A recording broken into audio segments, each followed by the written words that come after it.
안녕하세요. 에너진 요법 학회의 더 좋은 약사입니다. 오늘은 전립선 비대증에 관련하여 말씀드리고자 합니다. 제가 오늘은 전립선 비대증에 관하여 영상을 찍고 있는데요. 그 이유는 저희 친정아버지의 전립선 비대증이 좋아졌던 사례를 경험하고 나서 그 경험들을 여러분들과 공유하고 싶어서입니다. 저희 아버지는 전립선 비대가 너무 심했습니다.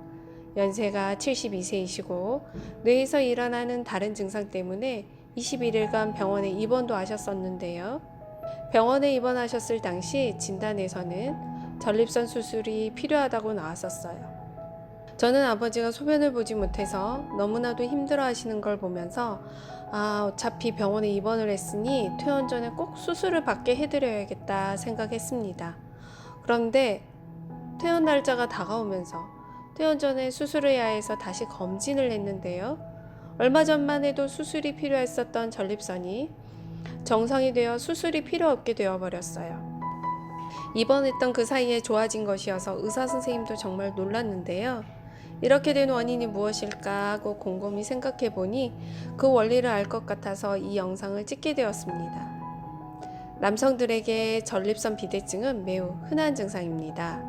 50대부터 시작하여 70대에 이르면 경중의 차이만 있을 뿐 거의 대다수 분들에게 나타납니다. 전립선 비대증은 말 그대로 전립선이라는 방광 아래 붙어있는 호두알 크기의 기관이 비대, 즉 커져서 생기는 문제들입니다. 전립선은 전립샘이라고도 불리는 기관인데요. 여기에서 나오는 액체는 정액의 30%에 해당하는 것으로 정자가 잘 움직이기 위해 이를 내보내고 이로 인해 또 정자가 죽지 않도록 도와주기도 합니다. 이러한 곳이 비대해지면 우리 몸에서 어떤 일이 발생할까요? 전립선은 방광 아래 바로 붙어 있는데요. 방광이란 소변이 모여 있는 곳입니다. 방광에서 길게 소변이 배출되는 길이 있는데요. 그것을 우리는 요도라고 부릅니다. 요가 지나가는 길이지요. 방광 아래 전립선은 구슬 가운데 구멍을 뚫어 소변기를 끼워 놓은 형태라면 이해가 될까요? 그러한 형태, 즉 소변길 주변부에 뺑 둘러 전립선이 있기에 전립선이 커지기 시작하면 가운데 쪽인 요도를 누르게 되어 소변길이 점점 좁아지게 됩니다. 소변이 나가는 길이 좁아지면 자연스러운 배뇨가 어려워져서 힘을 줘야 한다거나 또는 소변 줄기가 점점 약해지기도 합니다. 또 밖으로 다 배출되지 못하고 방광 안에 소변이 남아 잔뇨감을 주기도 하고 남아있는 소변으로 인해 세균이 생기면 방광에 염증이 생기기도 합니다. 또한 세균은 없는데 방광염 증세랑 유사하여 많이들 힘들어 하시기도 합니다. 방광벽에 탄력이 떨어지고 늘 압력이 걸려 있다 보니 소변이 다 안 찼는데도 화장실에 가고 싶은 절박뇨도 생기고요. 화장실을 다녀왔는데 또 가고 싶은 빈뇨는 당연히 오는 증상들입니다. 게다가 야간뇨까지 생기면 밤에 잠을 푹 자지 못하여 늘 피곤함까지 따라옵니다. 소변길이 점점 더 좁아지면 소변을 보고 싶어도 보지 못하는 폐색이 이르기도 합니다. 소변을 보는 게 불편해지면 비뇨기과에 찾아 다양한 약을 처방받아 드시게 되는데요. 일단 알파 차단제라고 해서 하루날디, 카두라, 자트랄 등의 교감신경 차단제가 있습니다. 평활근을 이완시키는 효과를 내는데요. 즉 소변이 나가는 요관도 평활근인데 그 관이 긴장되어 있는 것 같으니 약간 풀어줘서 잘 나가도록 하는 약입니다.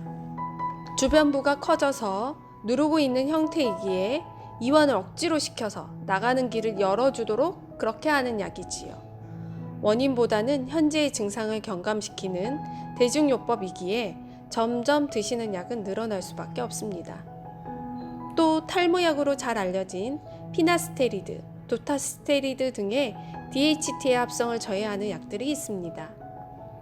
이럴 때 쓰는 약들은 남성 호르몬이 만들어지는 과정에서 작용하는 효소의 작용을 억제하여 남성 호르몬으로의 전환을 억제해 전립선 비대증의 진행을 막는 역할을 위해 사용되고 있습니다.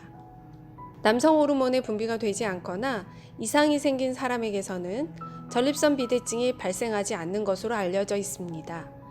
이러한 약물들은 더 이상 진행을 막거나 더디게 한다고 볼 수 있습니다.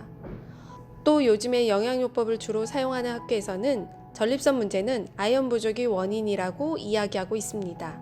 전립선 문제에 아연을 활용하여 증상 개선을 경험하는 분들도 많아지고 있습니다. 여기까지 약물 치료 방법과 영양요법을 소개해 드렸습니다. 이 방법을 써서 잘 조절되시는 분들도 많이 계십니다.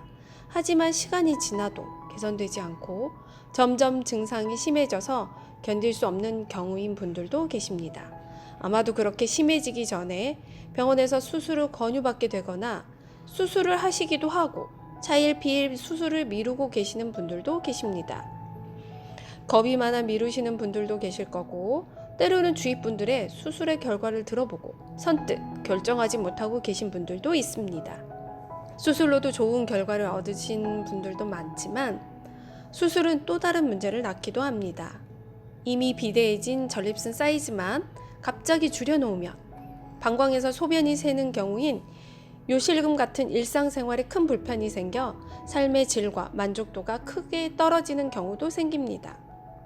이러한 수술 방법은 대체로 요도를 통해 기구를 넣어 안쪽으로 커져 있는 전립선 부분을 제거하거나 태워서 사이즈를 줄이거나 바깥쪽을 삥 둘러서 전체 사이즈를 줄이는 다양한 방법을 통해 개선을 하도록 합니다.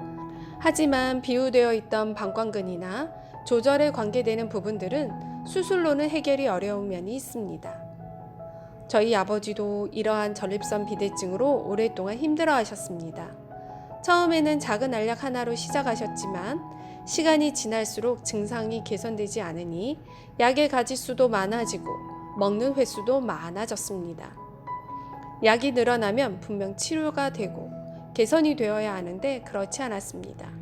뿐만 아니라 알판 차단제라는 전립선 비대증 약은 혈압약을 개발하는 중에 전립선 비대증에 효과가 있음이 밝혀져서 쓰는 것이다 보니 어느 정도 혈압에도 영향을 줍니다. 혈압약은 혈압약대로 드시고 비대증 약마저 양이 늘어나니 혈압이 높았다 낮았다 조절이 안 되기도 했습니다. 물론 혈압 조절이 안 되었던 이유가 꼭 이것 때문만은 아니었겠지요. 뭔가를 막는 약이나 증상만 경감시키는 약에는 분명 한계가 있습니다. 그렇게 될 수밖에 없는 이유도 있을 터인데 원인을 찾는 것이 아니라 증상만 막아버린다고 해서 그 큰 흐름을 막을 순 없습니다. 비대로 되어가는 원인보다 결과에 집중한다면 전립선이 비대해졌고 소변이 나오는 요관이 좁아졌으니 평월근을 이완시켜 볼까? 그러면 요가 잘 나가겠지. 이런 식으로 대증 치료를 시작하게 됩니다. 사실 전립선 비대증인 분들이 먹는 약들이 다 이런 식의 약들입니다. 그럼 비대증이 발생하는 원인이 뭐지? 하며 궁금해 하시는 분들이 계실 텐데요. 사실 비대증의 원인은 현대의학적으로 밝혀진 것은 없습니다. 그저 노화가 아니겠는가 추정만 있을 뿐입니다. 그런데 저는 저희 아버지의 개선 사례를 경험하면서 그 원인을 유추할 수 있었습니다. 저희 아버지는 전형적인 전립선 비대 증상이었는데요. 처음에는 전립선 때문에 에너젠 요법을 한 것은 아니었습니다. 뇌의 문제로 나타나는 증상과 기억력 등을 개선하기 위해서 세포 살리기로 접근을 한 것이었습니다. 담음, 담적을 제거하고 지방 대사를 도와주는 에너젠 요법이 뇌의 문제에도 영향을 주겠다 생각이 들어 시작했지요. 담음, 담적은 만병의 원인이 되는데요. 기순환, 혈액순환을 막는 중요한 원인이 됩니다. 다른 영양요법으로 포스파티딜 콜린도 드셨는데요.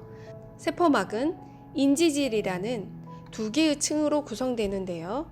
인지질에 해당하는 포스파티딜 콜린이라는 필수 지방산은 뇌의 구성 성분이 됩니다.